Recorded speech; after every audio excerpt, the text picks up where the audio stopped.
Salut les gens, c'est Caro. Et bah en fait je voulais vous dire, vous raconter quelque chose qui s'est passé et c'est triste alors voilà. Mais je vais vous raconter qu'est-ce que moi j'ai vécu dans ma vie qui était traumatisant. Voilà. Ça a commencé, j'étais toute môme, où à 18 mois j'ai perdu ma mère.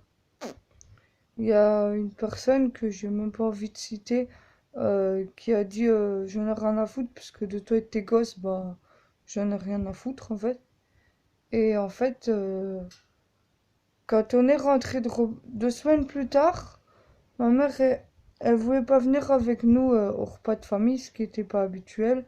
Et en fait, elle a dit non, non, je suis pas bien, je suis fatiguée, je vais me reposer. Donc mon père, bah, il l'a laissé quoi. Puis quand il est rentré et qu'il a ouvert le garage, bah elle s'était pendue. En fait, on était tous dans la voiture, on était tous mômes. Donc ça a commencé comme ça. Après, après de mes 2 ans à mes 7 ans, c'était idyllique. J'étais chez ma nourrice qui s'appelait Martine, voilà. Qui s'appelait, je dis bien parce qu'elle est décédée, j'avais 13 ans. Voilà, d'un cancer du col de l'utérus. J'avais une voisine qui est décédée parce que elle avait une maladie, je sais pas comment ça s'appelle, quand tu fais des chutes comme ça, brutales, euh, je sais pas comment ça s'appelle. Elle est décédée de ça. Euh, donc c'était chaud. Euh, Puis je l'aimais bien parce qu'en fait, elle avait dit à mon père, ben, vous savez, enfin, mon géniteur, je te dirai pourquoi après. Vous savez, j'aurais bien aimé avoir une fille comme Caroline, quoi. Et il a répondu, bah ouais, bah ça se voit que vous l'avez pas en charge tous les jours. Encore, je l'ai dit avec beaucoup de gentillesse. C'était pas dit avec autant de d'affinité. Parce que moi, je suis pas quelqu'un qui crie, qui gueule, qui hurle, qui. Je suis pas en forme pour faire ça, hein. Voilà. Et puis, voilà, j'ai demandé à rester chez ma nourrice. Et ma nourrice m'a répondu, bah, c'est pas moi qui décide. Voilà. Aujourd'hui, ils écoutent un peu plus les enfants, heureusement. Parce que les enfants, ils savent reconnaître les gens qui leur veulent du bien, des gens qui leur veulent du mal. Mais c'est aussi par rapport à la personnalité, mais ils savent quand même reconnaître, voilà. Donc, faut pas les prendre pour des idiots. Euh, Qu'est-ce que je voulais dire non plus aussi non plus. Bref, voilà. Et puis, il y a aussi un autre truc. J'étais en colonie de vacances et puis il y a personne qui vient. Je chante la chanson, je vous promets que c'est vrai. J'étais à Sachemont dans les Vosges, pour les gens qui ont connu, qui étaient peut-être en colonie avec moi, hein, peut-être, on sait rien. Ben, déjà que la colonie là, c'était la seule colonie où j'ai attrapé un espèce de virus dans une bouteille d'eau qui ressemblait vraiment au Corona, quoi, tu vois. Et j'étais à l'infirmerie pendant une semaine. J'avais une fièvre un truc de malade. Ils avaient peur bah, que je convulse et tout, tu vois, parce que c'était vraiment de la grosse fièvre.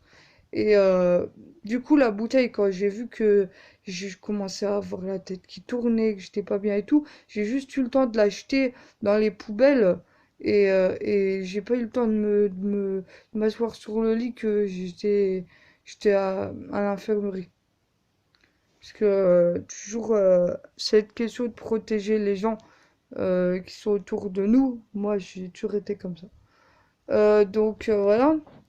Et puis là, je les vois tous avec des masques, des blouses et tout. Et puis je dis, mais du haut de mes 8 ans, parce que m'étais déjà fait opérer des amygdales. Donc je leur avais dit, on va pas m'opérer là. Je comprenais pas quoi, j'avais 8 ans. Et puis du coup, ils m'ont dit, non, non, c'est parce que c'est contagieux ce que t'as. Alors j'étais un petit peu étonnée quoi. Et après, après ça, bah, ça m'a changé tout le goût des aliments, donc il fallait que je récupère des forces, mais dès que je mangeais quelque chose, J'ai l'impression que c'était autre chose que je mangeais, mais un truc chimique dégoûtant là. Je devais avoir attrapé un champignon après les antibiotiques. Bref, c'est un truc qui est plausible. Euh, ensuite, oui, donc la dernière soirée, il y avait comment ça s'appelle? Oui, les lunettes, c'est des lunettes de vue, j'ai tendance à les enlever, je sais pas pourquoi. Bref, je sais pas. Parce que ça fait un reflet avec le téléphone, la lumière du dessus là. J'aurais préféré avoir un halogène et je sais pas où en acheter. Trois petits points. Mettez-moi là en commentaire si vous savez où acheter des halogènes parce que moi je sais pas. Euh, oui, on s'en fout Caroline. Bref, euh, mais ça me ferait moins mal aux yeux en fait. Là, ça va, ils sont ouverts et tout. Enfin, presque totalement. C'est rare qu'ils soient ouverts totalement en fait parce que je suis sous gros médoc. Voilà. Je cache rien à personne. Euh, les médecins ils me disent toujours faut prendre un Céresta, j'arrive pas à en prendre un parce que si j'en prends un, je hurle aux toilettes, j'arrive pas à y aller. Ça descend pas. Les intestins ils se remplissent, ils se vident pas. Ça fait extrêmement mal. Je plains tous les gens qui sont sous tramadol, ma parole. Ça fait très très mal. Pour revenir aux moutons. Donc j'avais 8 ans, j'étais en colonie de vacances. Et donc c'était donc la scène avec pas les adultes, mais les ados qui étaient plus grands que nous, qui étaient dans des tentes et tout, qui faisaient, qui nous faisaient le spectacle de fin de fin de vacances, quoi. Puis on a eu c'était du théâtre, bah, c'était rigolo comme tout. Et puis moi j'ai chanté si seulement je pouvais lui manquer. Et qu'est-ce qui se passe derrière? Bah personne vient nous chercher. Donc c'est la famille, une famille de pompiers que je vais pas nommer, parce que j'aime bien quand les gens restent anonymes, comme ça on m'en veut pas.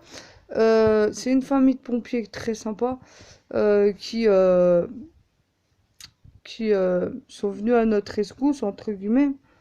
Euh, et puis qui ont dit bah voilà on va les chercher quoi parce que décidément personne ne veut aller les chercher quoi donc ils sont venus nous chercher ils ont ramené jusqu'à chez nous après mon vieux il a essayé de nous abandonner entre la frontière entre la France et l'Italie donc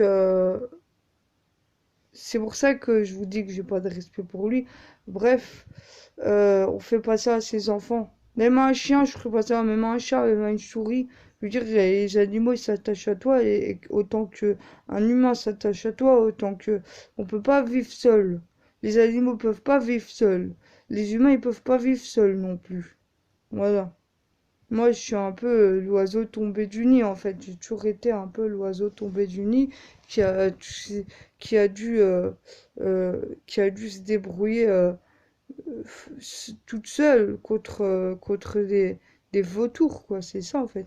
Et donc, j'avais un peu peur de faire YouTube. C'est pour ça que je faisais Facebook. J'ai beaucoup fait du Facebook avant de faire YouTube parce que je me suis dit, je sais pas comment ça va se passer.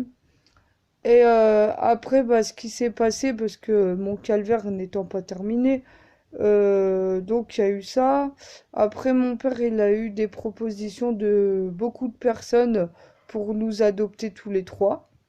Mais, enfin, une personne nous adoptait tous les trois et une autre personne qui voulait m'adopter moi. Et ils étaient toujours vénères. Une fois, je suis montée sur scène à Pizzeria Antonella. C'est une pizzeria qui est sur plusieurs étages à Jarville. Je sais pas si vous connaissez. Je fais de la pub en même temps. C'était très bon.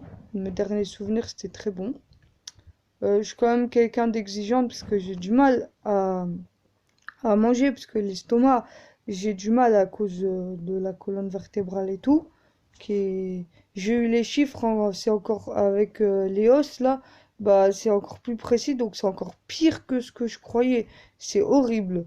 Je vous ferai passer à un autre moment la feuille horrible de l'inclinaison de la colonne vertébrale et on me donne des médicaments, mais que c'est un truc de fou, quoi. C'est vraiment un truc de fou.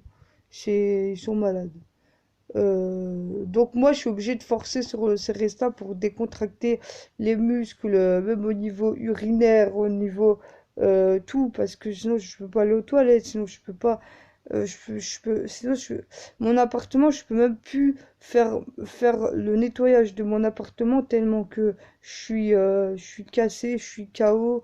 J'ai réussi aujourd'hui à faire un petit peu de ménage parce que j'ai pris que un Seresta le midi, mais faut voir dans quel état j'étais tout à l'heure là. Euh, J'avais des transpirations, j'étais pas bien, j'étais là, j'arrivais pas à aller aux toilettes, mais ça m'a fait super mal, un truc de mal. Ah non, mais ils m'ont demandé de diminuer, non mais c'est pas possible. Ils se rendent pas compte de ce qu'ils me demandent là. Euh, Bref, euh, au pire, si vraiment il faut que j'arrête et que j'arrive vraiment pas, parce que le Seresta c'est connu pour être une molécule qui, en fait, qui, en fait, t'en prends, puis après le corps il s'adapte, après t'en prends un peu plus, un peu plus, un peu plus, et en fait t'arrives pas à t'arrêter. C'est un médicament, ils se sont rendus compte qu'il était addictif un petit peu trop tard, mais c'est pas pour autant qu'ils arrêtent de le commercialiser. Forcément, ça fait rentrer des sous dans les caisses de l'État. Du coup, je sais plus où j'en étais dans ma life. Oui, mes 8 ans. Donc après, jusqu'à mes 8 ans, voilà, il y a des gens qui sont proposés de m'adopter, quoi. Donc il y a une personne qui a proposé de nous adopter tous les trois, qui voulait pas nous séparer, et une autre personne qui voulait m'adopter moi. Et quelque part, je m'étais fait un petit peu adopter par la, la personne qui a dit à mon père que j'aurais bien aimé avoir une fille comme ça. Et j'étais tout le temps avec elle. Je passais du temps avec elle. Et le temps que je passais avec elle, je savais que elle faisait un peu... elle était mieux. Elle se sentait mieux. Ça se voyait. Je le sentais au plus profond de moi que ça lui manquait d'avoir un lien avec quelqu'un qui ne la juge pas. Il y avait trop de gens qui la jugeaient. Une personne qui boit et alors, si elle boit, c'est que il y a quelque chose qui se cache derrière la bouteille. Il faut gratter, il faut essayer de comprendre, faut pas juger tout de suite, ça sert à rien. Moi, j'ai toujours été gosse, mais j'ai jamais jugé en fait. Parce que je suis plus... J'aime pas dire ça, mais je vais le dire quand même. Je suis plus mature que la moyenne. Voilà. Et, donc voilà, je vais revenir sur... Ah oui, la pizzeria Antonella. Donc la pizzeria Antonella, ce qui s'est passé, c'est que... en fait, j'avais chanté à la fin, parce que au départ, j'écoutais la musique, mais je m'ennuyais un petit peu. Et puis, en cachette, j'allais chanter des chansons. J'avais beaucoup regardé les choristes à l'époque. J'étais fan des choristes. Et je regardais comment il faisait. J'essayais de reproduire exactement comme lui le faisait. Donc, je faisais des pauses sur le DVD pour pouvoir reproduire le même chant que lui. Et j'ai l'oreille absolue en fait, mais je le savais pas. Donc en fait, je suis montée sur scène, j'ai chanté du Grégory Le Marchal, j'ai chanté du, comment ça s'appelle? Du, des choristes. Et forcément, ça a eu un impact colossal. Donc tous les gens sont venus me demander bah, comment tu t'appelles, machin et tout. Et je m'attendais pas du tout à avoir 100 personnes qui venaient vers moi me demander comment je m'appelais, alors que on m'avait toujours considéré comme un déchet. Donc dans ma tête, je me suis dit, mais j'ai l'impression d'être quelqu'un. C'est la chose qui m'a... C'est bizarre, mais dans ma tête, je me suis dit, mais c'est rigolo, j'ai l'impression d'être quelqu'un. Et je me suis dit, c'est trop bien en fait, faut que je continue. Je me sens bien. C'est un endroit où je me sens bien. Donc après, ça s'est enchaîné. Mais le truc, c'est que moi, j'étais ado, j'étais pas en mode, je suis pas quelqu'un qui est en mode financier, financier, financier. Donc la personne, en fait, à chaque fois, elle m'invitait, à chaque fois, je chantais sur scène, à chaque fois, ils avaient des pourboires du fait que j'étais là et que je chantais. Et le problème, c'est que moi, je j'avais pas un rond, quoi. J'avais pas un radis, j'avais rien. Mais j'avais le droit de manger parce que quand j'étais chez mon géniteur, les placards étaient vides de chez vide. Il y avait rien à bouffer. On était obligé de se battre pour avoir trois pattes dans l'assiette. Ou alors d'aller chez des amis. Mais moi, je suis une personne anxieuse de nature, donc c'est un peu difficile pour moi de se faire des amis.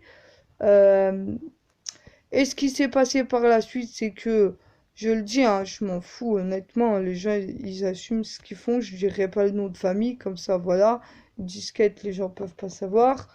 Je me suis fait agresser par mon frère, qui a été reconnu comme étant un agresseur sexuel, voilà. Il a été convoqué au tribunal, et ce qui s'est passé, c'est que voilà, il a un casier judiciaire, il me doit de l'argent. Euh, Puis mon père aussi, je crois que oui. Et le voisin aussi, parce que le voisin, il avait fait un pacte avec mon frère et pas, c'est le fils du voisin qui avait fait un pacte avec mon frère euh, il s'appelait Lucas, il s'appelle toujours Lucas. Et on m'a forcé à aller au tribunal, alors que j'étais pas obligée d'y aller. Ils auraient pu signer un papier comme quoi j'étais pas en état de venir. Et en plus, j'aurais gagné plus de sous, mais ça, ils ont pas compris ça encore. Donc, ils m'ont forcé à y aller.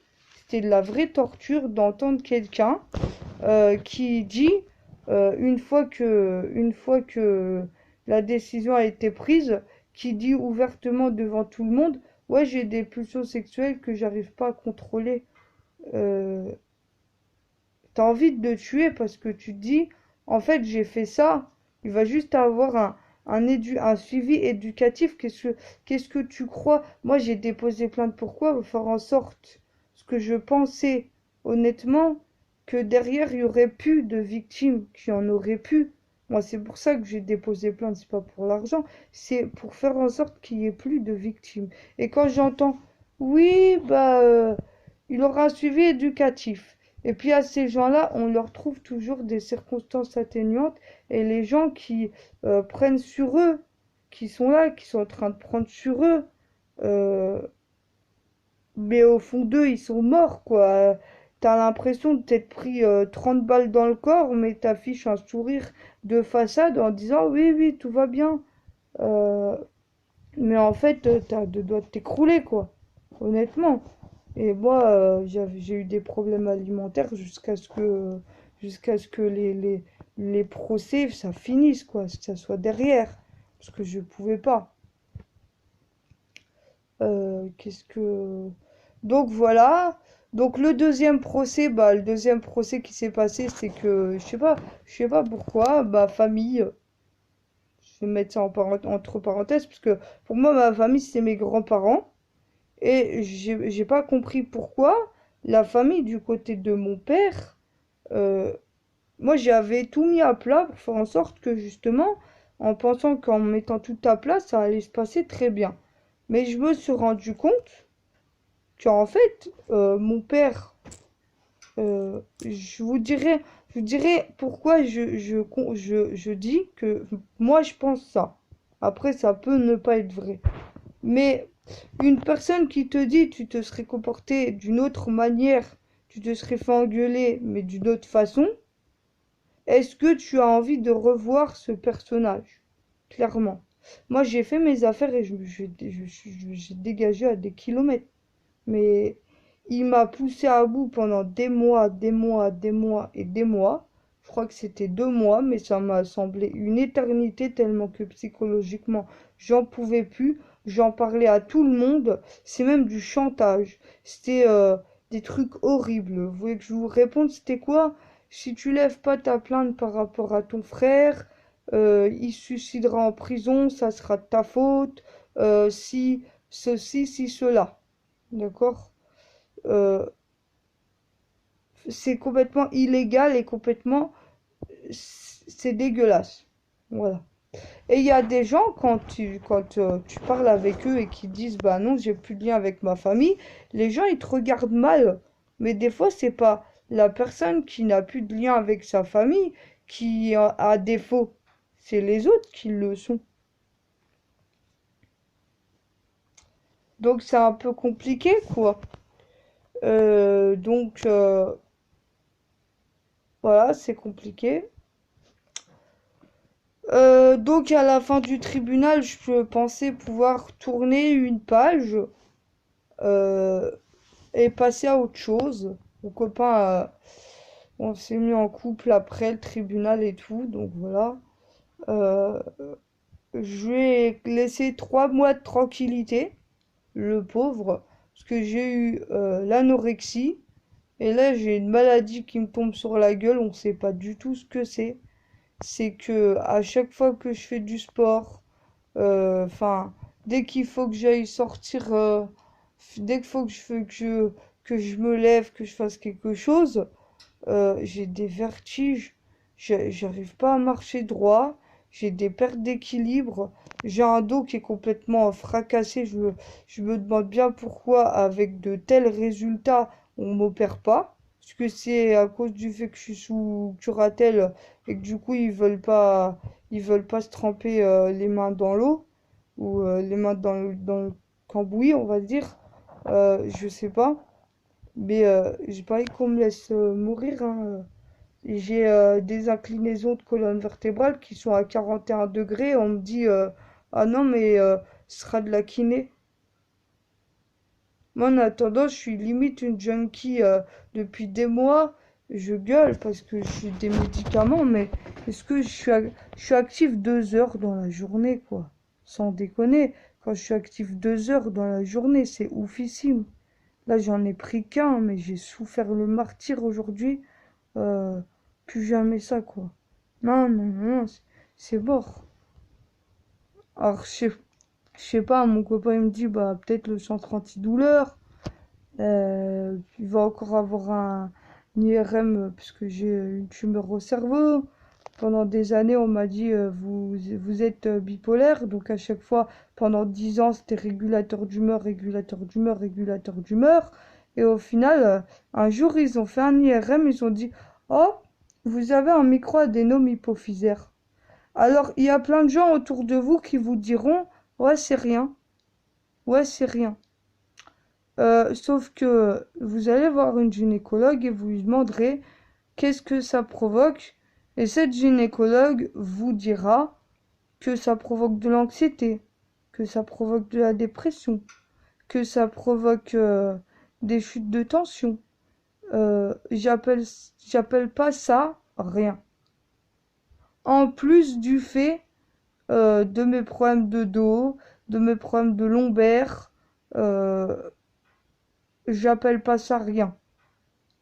Puis j'ai une colonne vertébrale, je vais vous expliquer grosso modo. J'ai la colonne vertébrale qui est euh, pliée en 2 morceaux. Donc le haut de la colonne vertébrale est à 44 degrés et le bas il est à 22. Et on me dit, ouais non, c'est pas assez énorme pour que ce soit une chirurgie. Et là, je pétais un câble parce que je me disais, putain, pour moi, c'était la seule solution, la seule porte ouverte vers un avenir futur. Parce que là, je vais devoir me taper 6 mois encore de où il va y avoir quelqu'un qui va venir chez moi faire le ménage. Parce que moi, je suis clairement pas apte à le faire. J'ai pris rendez-vous avec le pneumologue parce que j'avais pas pu tout faire parce que j'avais fait un malaise vagal. Et je souligne, attention, parce que les gens arrêtent pas de confondre les deux. Un malaise vagal, c'est un problème cardiaque. C'est les vaisseaux sanguins qui ont du mal à monter au cerveau, à ce que j'ai compris. L'hypoglycémie, c'est quand t'as pas assez de sucre dans le sang. Donc ce n'est absolument pas pareil. Un malaise vagal, c'est un problème au niveau du cœur. Si ça se produit pas souvent, c'est pas grave. Si ça se produit souvent, faut s'inquiéter. Et moi, ça se produit assez souvent, justement. Donc, et beaucoup après l'effort, justement. Mais j'ai pas forcément besoin de faire un effort pour faire un malaise vagal. C'est pour ça que je suis tout le temps en compagnie de mon copain. Génial. Euh, voilà, donc ce que je peux dire d'autre à part ça, bah voilà, ça se résume à ça, ma vie se résume à ça. Du coup, non, bah j'ai passé un truc, j'ai passé le harcèlement scolaire. De la sixième, je m'en fous parce qu'à la rigueur, j'étais entourée de mes grands-parents et c'était à eux deux, c'était mes rayons de soleil qui me faisaient vivre, qui me faisaient voler au-dessus de tous les obstacles du monde entier. Voilà, je me sentais forte à leur côté, je me sentais. Mon grand-père il me disait Caroline, t'es mon rayon de soleil, et à nous trois, on était. En fait, on avait chacun notre rôle de rayonnant qui faisait rayonner l'autre. Et en fait, on était comme si qu'on était trois inséparables. Et quand il y en a un qui est parti, moi j'étais déjà morte de chagrin. Et puis la santé a commencé à se dégrader à partir de là. Mais moi maintenant, aujourd'hui, j'ai quoi comme famille? J'ai ma Lulu, ma cousine qui est trop bien. Mais bon, bah j'ai plus de contact avec elle. Je l'ai vue la dernière fois à son anniversaire, on a mangé ensemble et tous. Mon copain qui a payé pour moi, parce que je joue curatelle, donc payer un resto, c'est pas possible. Voilà, bah sinon je l'aurais fait, hein, clairement. Moi, le fric c'est chic, oui, d'accord, mais je rembourse, il n'y a pas de souci. Euh, Bah, mon copain, du reste. Une personne qui me proposerait des sous pour quoi que ce soit, je dirais non, parce que j'aime pas être dépendant de quelqu'un financièrement. Voilà.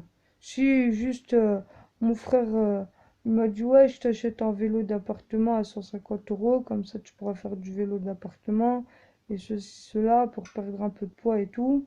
Et en fait, mais je peux même plus quoi, parce que ça a encore empiré quoi. Donc voilà. Non mais peut-être qu'avec la kiné après ça s'arrangera puis que le poids il va faire comme ça alors que parce que moi c'est vrai que d'habitude je vais dire honnêtement j'ai pas l'habitude de faire le poids là parce que d'habitude je suis une folle dingue, je fais du roller 2 heures le matin, 2 heures le lundi, le mardi bah je fais juste mes courses, le mercredi j'ai eu une période hein, comme ça et je m'arrêtais pas parce que j'adore ça. Le mercredi, je faisais 2 heures. Le jeudi, je faisais 2 heures. Le vendredi, je faisais 2 heures. Le samedi, 2 heures. Le dimanche, 2 heures. Tous les jours, je faisais mes 2 heures de roller. Et j'adorais ça.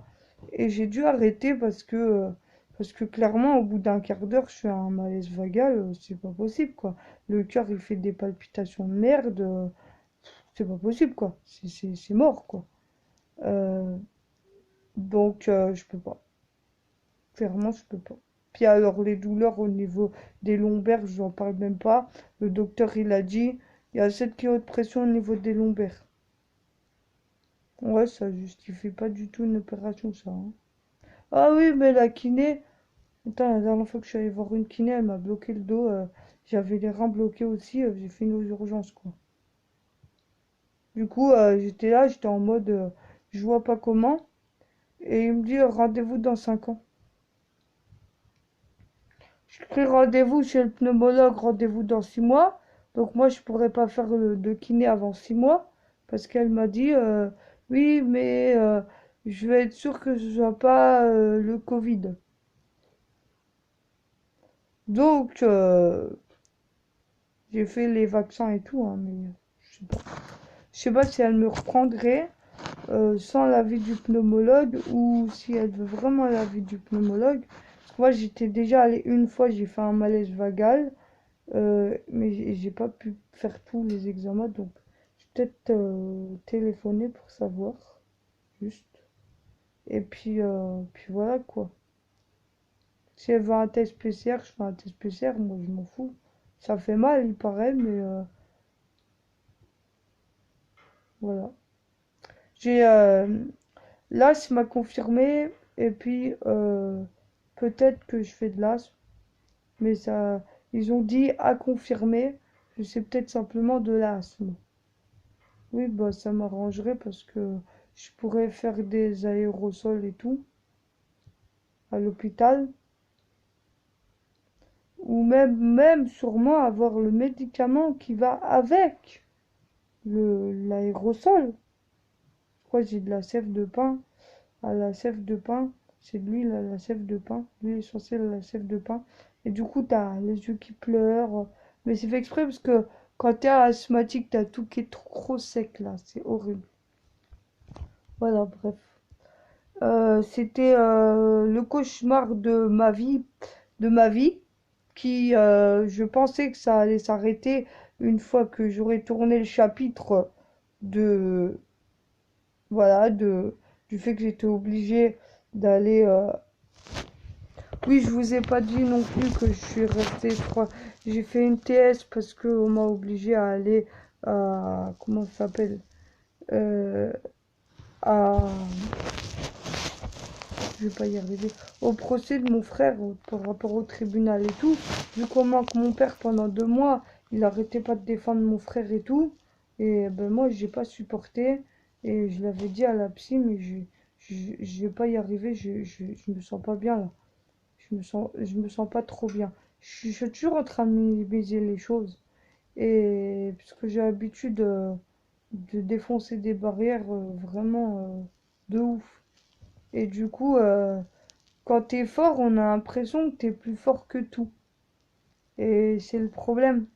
C'est que du coup, moi, je me suis retrouvée à prendre 34 antidépresseurs et à me retrouver aux urgences de, de tachycardie. Et ils pouvaient pas me faire un lavage au charbon parce que, en fait, c'était trop. Euh, que ça m'aurait brûlé tout l'œsophage et tout. Voilà, donc je dirais pas c'était quel médicament parce que je voudrais pas donner de mauvaises idées. Après, je m'en suis sortie, donc la preuve que ça marche pas. Même si c'était marqué qu'il n'y avait aucune solution, j'étais vraiment au bout de ma vie, en fait. Voilà. Et puis voilà. Donc, c'est ça que j'ai besoin d'espoir, que j'ai besoin de pouces bleus, j'ai besoin de tout ça, parce que, en fait, je nage encore en plein brouillard, quoi. Quand est-ce que ma vie sera fluide, où je pourrai faire les choses que je veux? J'ai eu 3 mois de tranquillité où j'ai pu faire du roller, où j'ai pu faire de la trottinette, où j'ai pu faire du vélo. Et ça, c'était vraiment comme ça. Aujourd'hui, bah, ni être que dalle, que nini. Donc c'est vrai que j'ai du poids en plus, mais il n'empêche que je me suis tapé un ulcère à l'estomac et que j'ai perdu. J'étais à 86 kilos, je suis à 72, 72, hein, 72. Mais j'ai de la chance, je parais 10 kilos de moins, donc ça va, c'est sympa. Et l'OMS, ils ont remarqué qu'ils s'étaient trompés par rapport à leurs calculs. En plus, je suis censée faire 1,70 m. Donc les gens qui me font chier avec ouais, tu fais 2 kilos de trop, etc. Non, mais le jour où je me ferai opérer du dos, c'est un jour où je me fais opérer du dos, bah je les atteindrai là, 1,70 m. Donc du coup, bah après on va me dire ouais, Caroline, t'es trop maigre. Donc vous arrêtez les conneries quand même. Parce que de toute façon, mon dos, il va pas faire les osselets, il va pas se remettre tout seul, hein. Moi, je crois pas à Joséphine Ange Gardien. Ça fait des années qu'on me bassine avec mon dos et qu'il n'y a eu aucune évolution. Donc, j'y crois vraiment pas, quoi. Donc, moi, je m'attendais à l'opération. Mais non, en fait, non. Clairement pas. Bon, ben, moi, je vous dis tchuss. J'ai raconté tout de chez tout, de chez tout, de chez toute ma vie. Voilà. Et oui, j'ai oublié de dire que j'ai passé à une phase d'anorexie quand j'étais, bah, en fait, juste après le tribunal, juste après le tribunal et tout, j'étais tellement mal des choses qu'on m'avait dites, voilà, de tous ces énergumènes là que l'État m'a dit que c'était une famille, moi je dégueule dessus, quoi. C'en est pas une. Voilà. Euh, C'en est pas une, ça. C'est des gens qui sont censés t'aider, soutenir. Est-ce que vous croyez vraiment qu'ils m'ont soutenu et aidé? Pas du tout. Pas du tout. Je pourrais même, j'ai gardé les feuilles, je pourrais même vous les montrer si vous voulez. Ça ne changerait rien. Au pire, je les ferai tourner sur Facebook à des personnes de confiance. Mais en fait, jamais, jamais en fait, je, je les mettrai pas sur Facebook parce que c'est trop personnel. Mais voilà. Donc, voilà. Je peux pas vous dire plus. En plus, mon frère, je dis juste que c'est celui qui me ressemble pas. Parce que j'ai pas envie euh, de faire du tort à Nicolas. S'il y a des gens qui le connaissent, j'ai pas envie de lui faire du tort. Euh, Même si c'est un con qui s'est mal comporté avec moi, voilà. Et qu'il a même pas voulu s'excuser parce que il veut avoir le dessus sur les gens. Et ben il n'empêche qu'il n'a rien fait. Donc lui lancez pas la pierre. Voilà. Puis voilà, c'est tout. Bon allez, je vous fais des grosses bises. Et j'espère que vous avez une vie qui était plus fantastique que la mienne. Parce que moi je me suis dit, est-ce qu'il y a pire que ma situation? Et puis je me suis rendu compte que oui, il y a pire que ma situation. Tu vois, il y avait des gosses qui volaient dans les magasins pour bouffer. Moi, j'allais chez des potes, tu vois. Donc, c'est pas pire. Mais après, on peut pas forcément dire que c'est pire. C'est au niveau, au niveau pas de l'éducation, mais si, c'est au niveau de l'éducation. C'est forcément, si t'es respectueux et tout, bah forcément, t'es invité chez les gens. Moi, j'étais invitée un peu partout, quoi. J'étais celle qui était bien vue, qui a toujours été, voilà, qui était en mode, si on n'avait que des comme vous, ça aurait été tout seul. Mais il n'y avait pas que des comme moi et j'ai eu une enfance, mais qui n'est pas du tout banale. Voilà. Bon, je vous ai raconté toute ma life, voilà, en une quarantaine de minutes. J'espère que ça vous a pas trop saoulé. J'ai essayé de pas trop perdre le fil. Ça, c'était dur. Parce que c'est dur de résumer sa vie, en fait. Je me suis pas rendu compte. Et donc, moi, si je pouvais vous faire, vous demander quelque chose, c'est sur tout ce qui est Skype, tout ça, les choses que je vais pas du tout parce que j'ai pas envie qu'on me dise ouais t'es grosse, machin, t'as des bourrelets, machin, ce genre de truc qui hante ce truc-là. Moi qui ai fait des comas, j'étais presque dans un coma hypoglycémique parce que j'étais à 63, 0,63. Donc j'étais presque dans un coma, j'ai failli mourir. Donc en fait, les gens qui sont là en train de dire ouais, mais t'as des grosses jambes, ouais, mais faut que tu fasses un effort, ouais, mais t'as un grand nez, ouais, mais t'as des grosses joues, ouais, t'as des grosses cuisses, ouais, t'as des gros yeux. Bon, c'est rien, je dis n'importe quoi pour vous faire rigoler. Mais par pitié, s'il vous plaît, PS, ne le dites pas, ne le faites pas. Parce qu'il y a peut-être. Qu'est-ce que vous en savez qu'il n'y a pas des gens qui meurent derrière parce qu'ils font des régimes à la con, comme moi j'ai fait, régime endive. Moi j'étais à 47 kilos. Vous croyez que j'étais bien? J'étais en carence en potassium, j'aurais pu faire un arrêt cardiaque. Donc derrière, bah, si vous voyez une personne soi-disant, oh elle est grosse, oh, elle est comme ceci, oh, elle est comme cela, arrêtez quoi. Surtout que l'OMS, ils se sont rendus compte qu'ils sont trompés au niveau de leurs calculs et qu'il faudrait rajouter 10 kilos à ce que l'OMS avait dit. Et ça, vous pouvez le chercher sur Internet, vous le trouverez. L'OMS s'est trompé en faisant les calculs. Il faut rajouter 10 kilos pour avoir un poids stable. Et c'est pour ça que quand je discute avec tout le monde, les gens ils me disent qu'ils ont systématiquement 10 kilos de trop. Mais c'est normal les gens. c'est que l'OMS, ils se sont trompés sur leur truc et que les gens, ils ont un poids normal. En plus, vous allez vivre plus longtemps. Donc arrêtez d'embêter les gens qui ont soi-disant un bourrelet-lit, un bourrelet-là. On s'en fout. Moi, je me regarde pas dans la glace parce que je meurs pas. Mais voilà. Je veux dire, moi, tant que je suis avec mon copain, si je suis à la piscine et que je suis avec mon copain, je m'en fous. Voilà, j'ai confiance. On m'a jamais fait de sale coup ou quoi que ce soit. Ah, je vais vous raconter une anecdote qui va vous faire rigoler, ça va changer. C'est pour la petite blague de la fin. J'étais dans un hôpital ouvert. Ah oui, j'avais pas dit, j'avais oublié ce détail. Parce que pendant le temps qu'on m'a mis un plâtre, alors qu'on m'a même pas demandé mon avis, j'ai été plâtré contre mon gré, de gré ou de force. En fait, bon, on va dire que j'arrivais pas à m'exprimer parce que j'étais muselée par l'anxiété, donc j'en veux pas à cette personne, voilà. Mais voilà. Et qu'est-ce que je peux dire?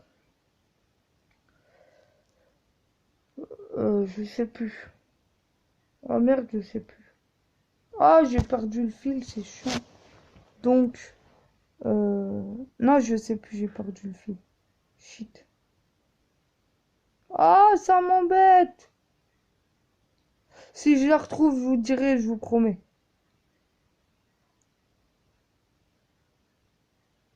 Vous vous rappelez de Robin des Bois? Le truc qui me faisait bien rigoler dans Robin des Bois. Attrapez-la, Dodu! Oui, c'était marrant, mais on dit pas ça des gens, voyons. Non, mais voilà, on a tous. Est-ce que vous pensez qu'on a tous un petit truc qui nous fait rappeler notre enfance? Moi, je dis oui. Est-ce que vous pensez que on est tous un peu nostalgiques? Moi, je dis oui. Et est-ce que vous pensez que euh, on peut tous s'entraider les uns les autres et ne pas se tirer dans les pattes sur ma chaîne YouTube? Moi, je dis oui. Et donc, je dis, mettez des pouces. Merci.